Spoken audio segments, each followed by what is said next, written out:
Vamos para uma aula de humanidade, né? Então, nós vamos falar agora sobre conhecimento científico. Método científico, na realidade. Deixa eu só me arrumar aqui. Método científico. Método científico foi uma forma encontrada de saber se realmente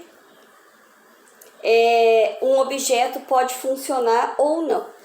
Por exemplo, eu tenho vontade de criar um objeto. Só que eu não sei se aquele objeto vai dar certo ou não vai dar certo. E aí, por via das dúvidas, eu já desisto. Ah, não vai dar certo não, vai ficar tudo errado, então eu não vou nem tentar fazer. O que seria o ideal? Eu tentar fazer, deu errado, eu tento de novo até que fique da forma que eu idealizei que fosse o objeto, e às vezes pode ficar até melhor. Então esse é o método científico. O método científico não é eu ficar no achismo, eu acho tal coisa. Sou eu colocar em prática aquilo para fazer dar certo. Vocês imaginam só um remédio. Eles acham uma planta, porque a maioria dos remédios é tirado de planta. Acham uma planta e quer fazer um remédio. Aí eles fazem o remédio. Mas depois que eles terminam esse remédio, vocês acham que eles simplesmente colocam esse remédio no mercado, já para venda? Mercado que eu digo mercado, tá? Farmácia. Ou eles vão testar esse remédio primeiro? O que vocês acham? Então, primeiro eles vão testar o remédio. Aí viu que o remédio funcionou, aí viu os efeitos colaterais do remédio, e aí eles vão vender ou não esse remédio. Por exemplo, tem remédio que está escrito lá na bula, que ele causa náusea, dor de cabeça, não sei o que, um monte de coisa. Mas ele é bom para tal coisa. E a pessoa toma o remédio, vamos supor que é para teste, e ele tem mais reações do que eles esperavam. Pode sair, empolar o corpo, fazer um monte de coisa. Então, tudo isso tem que ser testado. Esse é o método científico. Eu tenho que testar antes, eu tenho que provar antes, para ver se realmente aquilo vai ser bom para aquela finalidade e quais são os efeitos colaterais. Tá, durante muito tempo, como que surgiu isso, prof? Os remédios, as curas para muita coisa. Começou com os alquimistas. Alquimistas eram os cientistas de antigamente. Primeiro que eles tinham vontade, esse era o grande objetivo deles, encontrar a pedra filosofal que eles achavam que ia fazer a pedra filosofal. Uns queriam fazer ouro porque queria ficar rico, outros queriam achar a vida eterna.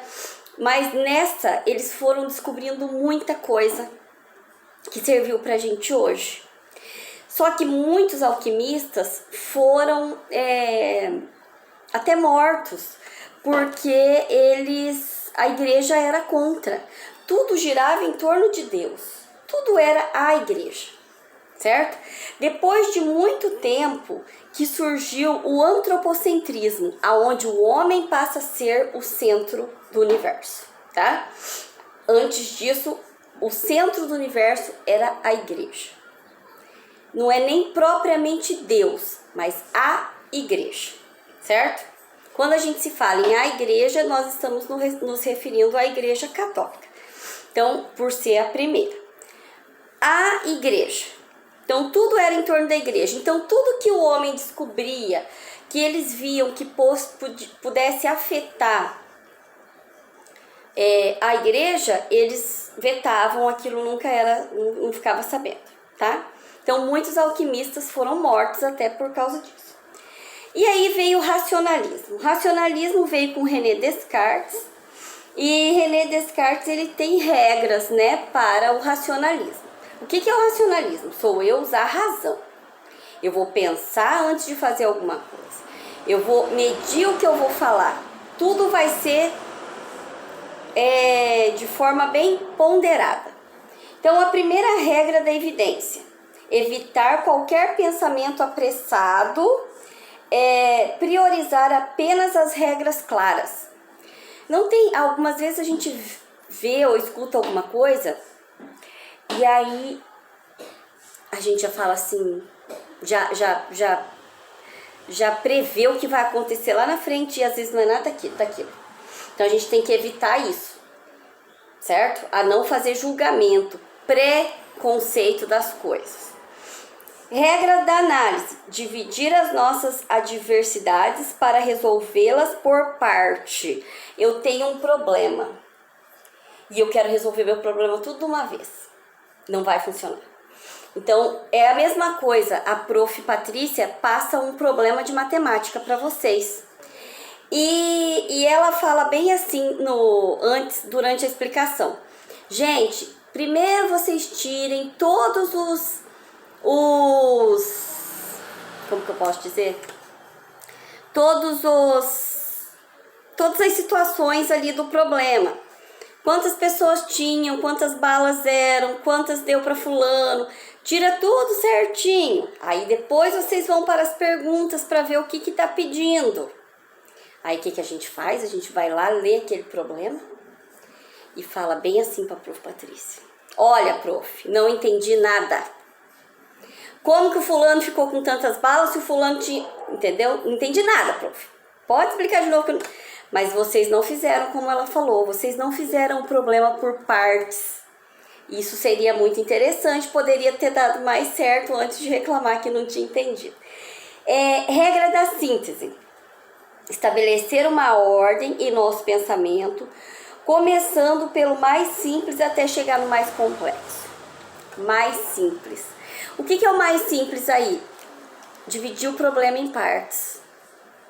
Não é eu querer fazer o problema de uma vez, antes de dividi-lo em partes. Então eu começo do mais fácil para o mais difícil. Regra 4 e enumeração. Regra da enumeração, desculpa. Revisar os próprios questionamentos para indivíduos, se certificar que nenhum deles foi esquecido. Quando eu terminei de fazer o problema, que a prof. Patrícia passou, eu tenho que ler novamente para ver se realmente eu fiz tudo aquilo que ela pediu. Porque às vezes isso acontece muito em sala de aula, vocês sabem. Coloca uma pergunta lá, um enunciado de exercício, e lá vai ter duas perguntas. Na maioria das vezes vocês respondem uma e a outra fica para trás. Então eu tenho que revisar para ver se realmente eu estou fazendo o inteiro ou eu estou fazendo só partes. O filósofo também, ele é responsável, ele fala de falsas ideias. Que o nosso olho, por exemplo, o René Descartes, ele fala que o nosso olho pode enganar. Vocês já viram aquelas imagens de ilusão de ótica? Pesquisem uma imagem de ilusão de ótica para vocês verem. Essa imagem de ilusão de ótica, você olha para ela e você acha que ela está se movendo. E você sabe que ela não está se movendo. Então, o que ele quer dizer? Que nem tudo que a gente vê realmente é aquilo que a gente está vendo. Que os nossos olhos nos enganam, tá? Que os nossos sentidos podem nos enganar. É a mesma coisa uma comida. Você vai na casa de alguém e você olha na mesa, que você chegou lá bem na hora do almoço, não que você queria almoçar lá, né? Mas você chegou bem na hora do almoço e tem uma panela sobre a mesa. E você olha aquela comida, você fala, meu Deus do céu, isso aqui deve estar maravilhoso. A hora que vai comer é horrível. Ou você acha que está horrível e a hora que você vai comer aquilo é divino. Empirismo. Então esse foi o racionalismo. Agora vamos para o empirismo. O que é o empirismo? Diferente do racionalismo, o empirismo acreditava na importância dos sentidos e da experiência. René Descartes já fala que o nosso sentido, os nossos olhos, o nosso paladar pode nos enganar, certo? Eu posso ver uma coisa, achar que é uma coisa e não é. Já para o empirismo, ele fala que você tem que provar. Então eu vi a comida sobre a mesa, para eu saber se ela tá boa ou não, eu tenho que experimentar. Eu não posso simplesmente olhar, achar bonita e falar que ela é boa. Olhar, achar que é feia e falar que ela é ruim. Então, o empirismo é a experiência. Então eu tenho que experimentar para ver se realmente aquilo é da maneira que eu acho que deve ser. E aí tem Francis Bacon. Francis Bacon, ele foi um crítico de Aristóteles E ele fala que a dedução não é uma garantia. O que é a dedução? É o eu acho. Ah, eu acho que é tal coisa. Eu acho pode estar muito distante da realidade. Então, a dedução não é uma garantia. Então, eu tenho que provar que aquilo é real. Através de investigação e de experiência. John Locke, ele já fala que o ser humano, ele é uma tábua rasa. O ser humano nasce sem saber absolutamente nada. Uma tábua rasa, sem nada. E com o tempo e com as experiências, ele vai adquirindo inteligência, sabedoria, certo? Com o tempo. Ele nasce sem fazer nada, sem saber nada. E com o tempo ele vai adquirindo. E aí tem o David Hume. O conhecimento se inicia com a percepção dos indivíduos. Então, a partir do momento que eu começo a perceber o outro, é que eu vou passar a conhecer. E ele fala sobre as ideias ou impressões. Então, assim, as ideias, elas podem ser fracas no nosso pensamento. Então, a gente tem que saber muito bem aquilo que a gente quer. A filosofia moderna, principalmente, foi a partir daí que surgiu tudo. Então, a filosofia, ela foi a primeira disciplina. Tudo começou com a filosofia, porque a filosofia englobava um monte de coisa junto.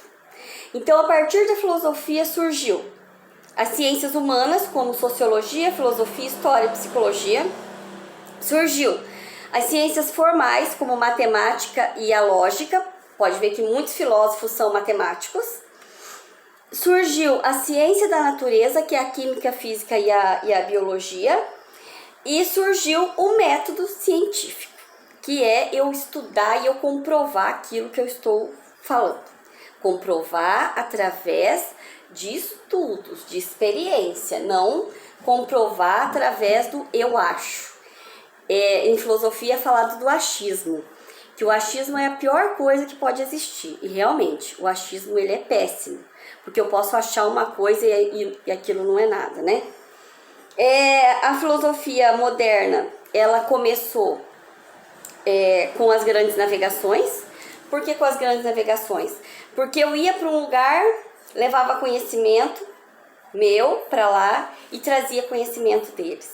Então, o âmbito de conhecimento, ele foi cada vez aumentando mais.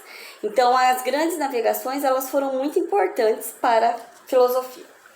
E aí a gente tem atividade, página 15, atividade 16.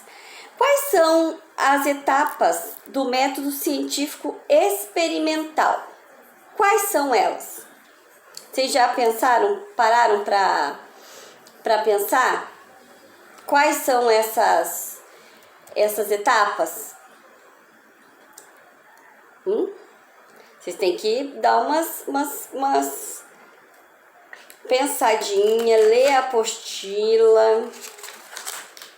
Só tem 2 atividades hoje. Então, quais são as etapas? Quais são as etapas? São atividades que eu quero que vocês leiam bem a apostila para vocês conseguirem fazer. Tem tudo na apostila, vocês não precisam ficar apavorados porque está lá na apostila, tá bom?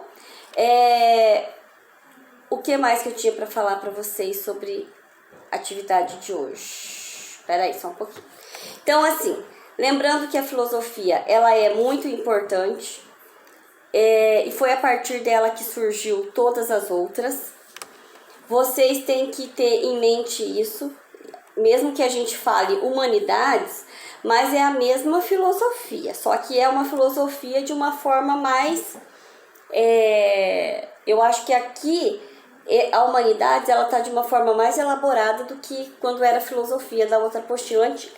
Então, quais são as etapas do método científico experimental?